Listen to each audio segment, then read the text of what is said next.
Que bom que você está aqui comigo. Você já viu, né, que o programa hoje vai falar de beleza, de tratamento estético. Aumenta o som da TV e presta bastante atenção. Se você já está aí pensando em fazer alguma coisinha, está pesquisando um profissional aqui, ali, está vendo que sua amiga, seu amigo do trabalho fez algum procedimento estético, mas você precisa de muita atenção antes de realizar qualquer coisa. Fica com a gente que esse programa vai ser bastante informativo, viu? Eu trouxe aqui para você hoje a reflexão, uma frase de Jim Rohn, um empreendedor e também autor do livro The Power of Ambition. E ele disse o seguinte: se você não está disposto a arriscar o básico, terá que se contentar com o ordinário. Parou para pensar nisso? Às vezes a gente está tão seguro naquilo que a gente tem, naquilo que nem é tudo que você almeja, tudo que você deseja. Estou falando em relação à sua saúde e você fica com medo de mudanças, com medo de perder talvez uma situação, talvez uma postura e está perdendo de ganhar muito mais. Comece a praticar aquilo que você já tem visto e ouvido aqui no Vida e Saúde, aquilo que você tem lido nos livros, que realmente são material com conteúdo seguro para você. E aí você vai entender que tá deixando de ganhar muito mais. Arrisca um pouquinho hoje. E no programa Vida e Saúde, hoje a gente está falando sobre estética. A doutora Cristiane está aqui. Ela é amiga, parceira do Vida e Saúde já de alguns anos. E doutora, obrigada por participar mais uma vez. Sempre um prazer, Teru. Obrigada a vocês o convite. Existem muitos tratamentos estéticos hoje em dia. A gente fica até perdido, porque às vezes a gente vai ler, né? Hoje tem os blogueiros, as blogueiras também, que ajudam a deixar a coisa mais maquiada, mais bonita. A gente fica perdido. Quais são os principais tratamentos estéticos disponíveis hoje? Teru, existem inúmeros tratamentos, mas aqui eu vou citar os principais, aqueles mais realizados hoje em dia. Então, nós começamos pelos básicos, os peelings. O peeling, ele causa uma descamação e renovação da pele.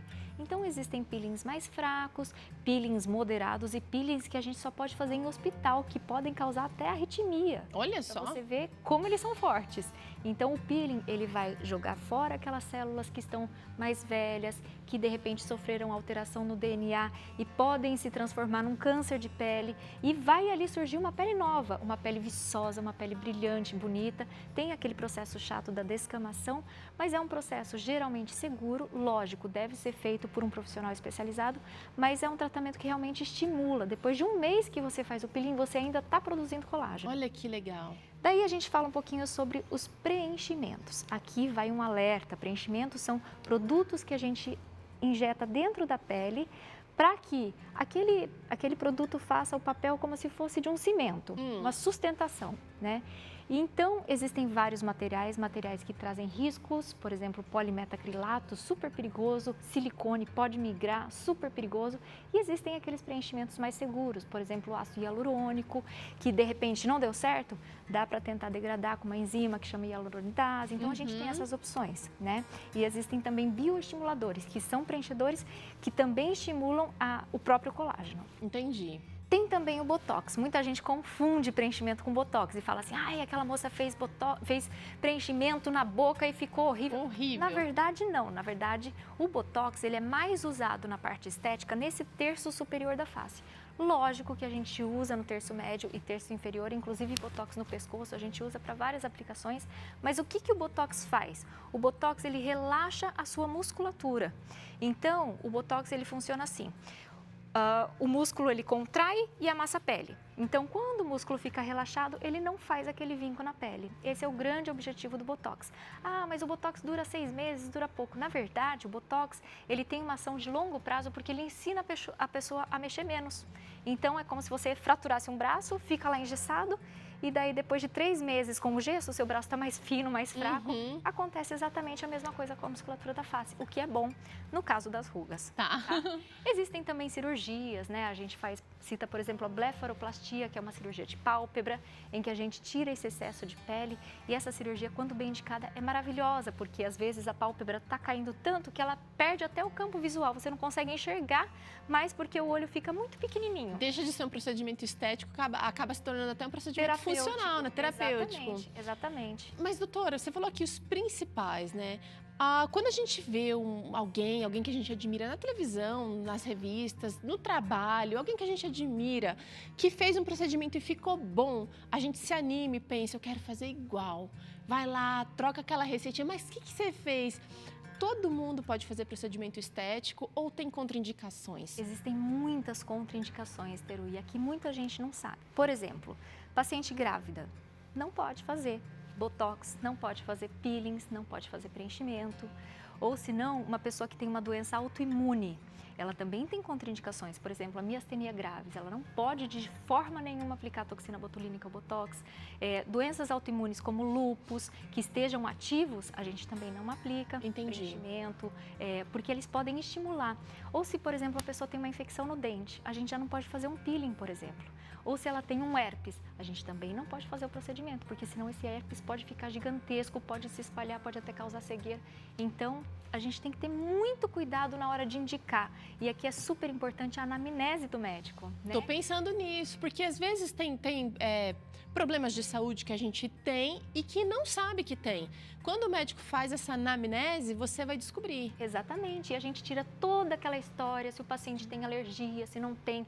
Tem alergia a quê? De repente ela tem alergia ao anestésico e vai anestésico em muitos dos produtos. Então a gente tem sempre que fazer com cautela, tem sempre que pisar no freio e começar aos poucos, não pode querer mudar. Tem gente que chega lá no consultório com a foto da Angelina Jolie e fala assim, eu quero essa boca. E na verdade a gente tem que respeitar a nossa anatomia e o bom preenchimento, por exemplo, não é aquele preenchimento que muda muito a pessoa, é aquele preenchimento que a pessoa fala assim, nossa, você tá bonita e não sabe nem dizer o que é. Existem procedimentos que são progressivos, por exemplo, se uma pessoa quer, deu o exemplo aqui da atriz, né, Angelina Jolie, quero chegar naquela boca grandona e a pessoa tem um fiozinho de boca, dá para ela fazer um pouquinho hoje, um pouquinho, quem sabe, daqui a alguns anos ou meses? Esse é o ideal, Teru. E, na verdade, ela tem que colocar na cabeça que ela nunca vai ter aquele bocão, porque senão ela vai ficar estranha, entendeu? Nós temos a nossa anatomia e que se ela colocar um pouquinho mais de lábio, vai ficar ótimo para ela. É isso que é importante a gente entender. Nem sempre a boca daquela atriz, daquele ator, é aquela coisa perfeita e que vai se encaixar no seu rosto. Cada um tem o seu rosto, a sua individualidade. Se a pessoa tem um lábio muito fininho, fica lindo, maravilhoso. Mas colocar com cautela, tem que ter sempre um bom senso. Uma coisa interessante da gente pensar também é que hoje existem muitos profissionais de diversas áreas fazendo procedimentos estéticos. Eu gostaria que a senhora falasse, e também já vou dizer aqui, né, para realizar procedimentos dos mais variados possíveis, você fez uma residência longa. Com certeza, Teru. Foram 6 anos de medicina, depois mais 5 de dermatologia. E para você ter uma ideia, só no último ano da dermatologia que eu pude encostar na primeira seringa. Olha só. No último ano. Isso porque eu fiquei 5 anos estudando complicações, estudando anatomia a fundo. E de repente tem cursos aí que oferecem um final de semana, aprenda a aplicar botox, preenchimento. E é impossível você aprender com qualidade e com segurança, em um final de semana, aplicar esses produtos que podem trazer riscos. A gente sabe de tantas complicações, nós inclusive na faculdade onde eu dava aula, nessa parte, a gente pegava muitas complicações vindas do Brasil todo, pacientes que colocaram um preenchimento errado, eu tive pacientes que, por exemplo, fizeram até com um veterinário um preenchimento de lábios. Então, assim, são coisas que às vezes a pessoa se empolga, vou ganhar o tratamento, que legal, e ela não está ciente dos riscos, que são inúmeros. Vamos pensar um pouquinho, então, como é que a gente escolhe bem um profissional? Acho que a gente até mudei aqui a sequência das coisas, mas acho que é interessante a gente pensar nisso, porque você não pode se empolgar, de repente viu, né? Viu a oportunidade de ganhar um tratamento estético, mas espera aí, é um tratamento ou é um experimento? Exatamente. Quanto tempo de experiência aquela pessoa tem? Fala pra gente, doutor, uma listinha, um requisito básico aí, pré-requisitos que esse profissional precisa ter para que a gente possa confiar nosso corpo e nossa mudança nas mãos dele. Sim, primeira coisa, o seu rosto é o que você tem de melhor, é onde as pessoas estão olhando, né? É o cartão de visita. É o seu cartão de visita. Então, cuide dele com carinho, não procure só o mais barato, o mais acessível ou o presente, mas procure qualidade, invista na pesquisa antes de procurar o profissional. Então, por exemplo, médico, dermatologista, membro da SBD, que é a Sociedade Brasileira de Dermatologia, um cirurgião plástico conceituado. Não procure qualquer especialidade que de repente, não, vamos fazer um botox aqui, tá lá no shopping, vai ficar rapidinho. ótimo. Não, a gente primeiro precisa conhecer tudo, saber se você tem contraindicação, de repente a pessoa está tomando um antibiótico, ela já não pode aplicar e muita gente não sabe disso, entendeu? Então, primeiro, confie no profissional, conheça pessoas que já fizeram com esse profissional para saber se realmente deu certo, entendeu? Isso tudo é muito importante. Não só as fotos, não só os prints lá online, porque muita coisa é editada, gente. Claro. A gente não pode ser um consumidor ingênuo mais, não dá. Porque depois, o trabalhão que dá para os profissionais de verdade... Quer dizer, tudo que você economizou fazendo com mais barato, você vai gastar com o profissional depois. E não é que vocês vão realmente tirar o atraso ali financeiro, mas é que dá trabalho corrigir aquilo que não deu certo, né? E muitas vezes é impossível corrigir perfeitamente. Doutora, vamos falar um pouquinho, então. A gente quer o resultado e a gente só conhece o por fora. O que acontece? Por que é importante a gente confiar, fazer o tratamento adequado? A aplicação não é só superficial muitas vezes, né? Não, eu vou te mostrar aqui um exemplo. Aqui nós temos uma ampola de preenchimento, tá? A gente coloca a agulhinha na pele. E a pele não é transparente, então muitas vezes você não está vendo ali os vasos profundos, né? Então aqui tem uma agulhinha e daí o que acontece? Quando a gente injeta, a gente pode injetar algum produto dentro de um vaso importante, por exemplo. Então, aqui você vê a pele, não estou enxergando nada quando eu vou aplicar, quando eu vou injetar algum produto. Só que dentro a gente vê inúmeros vasos importantes. Vamos supor que eu injete o ácido hialurônico aqui dentro do vaso. Ele pode causar uma obstrução.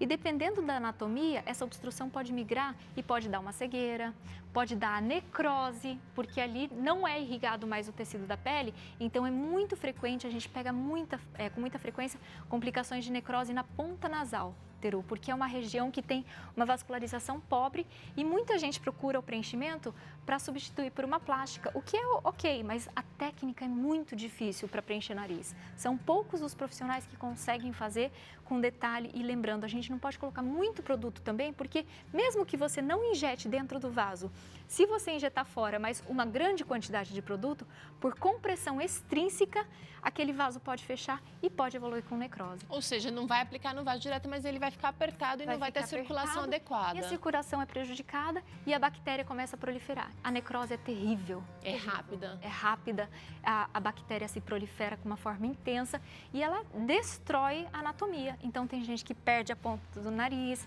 perde essa região da glabela entre as sobrancelhas. É super complicado, até no lábio. Doutora, eu queria saber então agora, como é que é feito o planejamento das aplicações, por exemplo, já que não pode ser aplicado em qualquer lugar, a profundidade é importante. E também gostaria de saber, você falou que o Botox é mais ou menos daqui para cima, né? Normalmente. Normalmente. Então, eu pergunto para o meu paciente o seguinte, o que te incomoda mais? E ela vai falar, olha, eu odeio essas linhas de expressão que eu formo aqui. Então, a gente vai indicar, por exemplo, o Botox. Eu vou fazer a marcação, procurar áreas seguras com o lápis e a gente tenta fugir da anatomia, pega os pezinhos de galinha, por exemplo, entendeu? E daí a gente vem com essa seringuinha, que eu não sei se vocês vão conseguir mostrar, mas ela é bem fininha, ela é bem delicadinha mesmo. E a gente, com essa seringa, a gente aspira o Botox, que é um líquido, diferente do ácido hialurônico, que é um gel, entendeu? Então, a gente aspira o Botox e a gente aplica nessas regiões. Lembrando que Botox age no músculo. Então, por exemplo, se eu aplicar no músculo errado ou se eu aplicar uma quantidade muito grande, aquele músculo pode ceder, desabar. Então, tem gente que fica com pitose palpebral, tem gente que fica, por exemplo, com um olhar diabólico. Esse monte de efeitos podem ocorrer pelo Botox. Eu tive uma paciente que falou assim, nossa, você sabe que eu quase comprei pela internet e me apliquei? Então, as pessoas não têm noção do que pode causar. Tem gente que, por exemplo, aqui no cantinho da boca, quando a gente vai envelhecendo, nosso canto da boca cai. Certo. Existe um ponto de aplicação de Botox para a gente relaxar o músculo depressor do ângulo da boca, para ele não puxar a boca para baixo. Certo. Se eu virar o bisel errado, o bisel, ele pode atingir um outro músculo que vai te causar um sorriso torto. Olha que beleza. Então você vai... É de um lado muito só. delicado, é muito preciso. Muito. Agora é o seguinte, a gente ouve falar e a gente às vezes fica achando que é só na televisão, é só do outro lado do Brasil que acontece. De gente que fez procedimento estético e, gente, infelizmente, gente nova que acabou falecendo. Por isso, não aceite qualquer... A gente vai fazer aqui ao longo do programa esse alerta o tempo inteiro, né? Não aceite fazer de qualquer maneira, com aquele profissional que não é habilitado. Muitas vezes um profissional da saúde, mas não da estética, da dermatologia em si, né, doutora? É verdade. Vamos partir para cá, doutora, que aqui a gente consegue ver o que pode dar errado num procedimento estético. Então, a gente tem uma pessoa aqui com um perfil bonito, normal, um padrão, não é aquele padrão, né, internacional estrela, mas uma pessoa bonita, tá bem? Mas às vezes ela não tá contente com o nariz dela, ou tem uma mancha, uma marca de expressão. Vamos começar, acho que inclusive mostrando aqui, olha. Tá aqui com essa marquinha. Quer fazer um procedimento para retirada dessa marca indesejada. O que pode dar errado? Muita coisa, Teru, pode dar errado. Por exemplo, ela tem um nariz largo que ela quer empinar. A gente pode corrigir isso com um preenchimento, por exemplo, preenchendo essa região. E a gente pode também tirar algumas alterações, por exemplo, essas ondulações que a gente tem no nariz. Mas no procedimento, se for aplicado, como eu disse, dentro de um vaso ou por compressão, mesmo que não seja dentro do vaso, pode acontecer de aquela pessoa desenvolver uma necrose. Essa necrose cresce bactéria, cresce micro-organismo e ali começa a proliferar e fica uma coisa muito complicada, porque Entendi. destrói tecido. Então, o tratamento realmente vai ser com antibióticos, muitas vezes cirurgia corretora, entendeu? E às vezes a pessoa tem só marcas na pele, por exemplo, de espinhas. Então, nesse caso, a gente usa geralmente o peeling para ajudar a corrigir, para ajudar a pele a regenerar de uma forma mais natural. Entendi. Doutora, só para mudar aqui um pouquinho o cenário, vamos tentar colocar aqui algumas imagens, alguns detalhes que já não deram certo. E aí eu gostaria que Vamos você lá. explicasse o que houve, tá? Vamos pensar nesse olhar aqui, olha, que realmente ficou exagerado, fica com o olhar do mal mesmo. Sim. Aquela coisa... Nós chamamos na dermatologia de olhar diabólico, porque a sobrancelha sobe demais. Isso acontece por um erro de aplicação do Botox. O que acontece? Aqui no cantinho da sobrancelha, a gente aplica uma gotinha, mas muito pouquinho, para tentar fazer com que a sobrancelha suba levemente, dê aquela leve arqueada e fica muito bonito, porque diminui a flacidez da pálpebra, fica natural. Só que se aplicar demais, uma quantidade excessiva, e aqui deixar muito livre a musculatura, a sobrancelha vai subir e vai causar essa alteração. E a gente vê frequente isso. Retorna, doutora? A Ele tendência vai- é descer? Depois de mais ou menos uns 4 a 6 meses. Leva tempo, gente. Tem como a gente aplicar e corrigir também, né? Tá. Mas a pessoa precisa retornar e daí a gente vê o que faz. Vamos dar uma olhada também, olha, uma coisa muito comum que muita gente tem assim, buscado é deixar essas maçãs do rosto mais evidente, aquele olhar mais afunilado aqui do rosto, mais marcado, né? E aqui a gente percebe que houve uma excesso. deformação, inclusive. Isso é muito frequente. Inclusive, às vezes, a gente caminhando, até no próprio congresso de dermatologia, a gente vê excessos nessa região malar, né? Fica muito projetado. Então, com o envelhecimento, o nosso rosto escorre para frente e para baixo, né? Então, quando a gente aplica esses preenchimentos, ácido polilático, que é um bioestimulador, ou Sculptra, o que é o Sculptra, ou alguns outros preenchimentos, como por exemplo hidroxiapatita de cálcio, a gente aplica nessa região sim, porque essa região vai dar sustentação e vai reposicionar, tirando o peso do sulco, o famoso bigode chinês. Só que tem que colocar pouquinho, porque se a gente coloca demais, fica aquela coisa exagerada, aparecem 2 bolinhas aqui e quando você sorri, o sorriso fica estranho. Então tem Não que... perde a naturalidade. Perde a naturalidade. Tem que ser uma coisa com discrição, uma coisa moderada, para que fique natural e bonito. Tá. Uma outra coisa também muito comum da gente ver, você já até mencionou ali, doutora, é o olhar caído, aquela coisa que a pessoa perde, inclusive, a expressão aqui. Exato, o olhar caído por causa de um erro de aplicação também. É sutil, Teru, são pequenas áreas. De repente, um pontinho mais baixo que a pessoa fez de aplicação já pode causar uma pálpebra mais caída e ela fica quase fechada. É bem nítido, não tem nem como disfarçar. Nesse caso, como no caso da pálpebra levantada demais, tem também retorno? Esse caso já é mais difícil, A gente usa medicações de colírio, a gente até faz eletroestimulação, mas é bem mais difícil. Só com o tempo para a toxina ir degradando, perdendo a sua ação para entrar ao normal de novo. E a gente tem aqui agora o que está bem na moda também, o preenchimento da boca e mudando o formato, mudando o tamanho, que acaba se tornando... Olha só, gente, se a gente tiver um olhar geral, assim, né? Porque a pessoa às vezes faz um procedimento, deu certo, ela se anima e começa a buscar outros procedimentos, deformando a identidade mesmo, ela perde a identidade. Nesse caso aqui, doutor, o que pode ser feito? É muito difícil, depois que já foi aplicado, a gente tentar correr atrás. Então, a prevenção é sempre o melhor, né, Teru? Tem gente que já começa aplicando 4, 6 ampolas num lábio. Isso é exagero. Então, a gente precisa pisar no freio e colocar com discrição, usar uma ampola mais delicadinha, fininha e começar aos poucos para não ter esse tipo de erro, para não ter esse exagero. Muito bem, olha, a gente fez aqui, gente, uma passada muito rápida sobre o que pode dar errado, como escolher devidamente o profissional, mas nada, nem ninguém pode substituir, gente, o tete a tete ali com o profissional.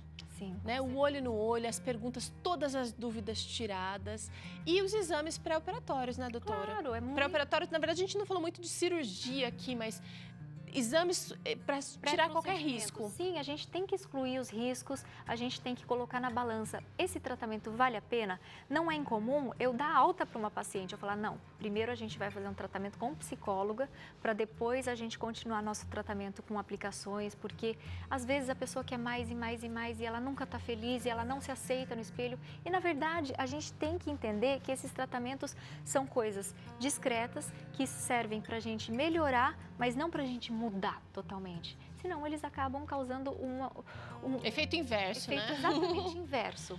Tá certo. Muito obrigada, doutora. Imagina.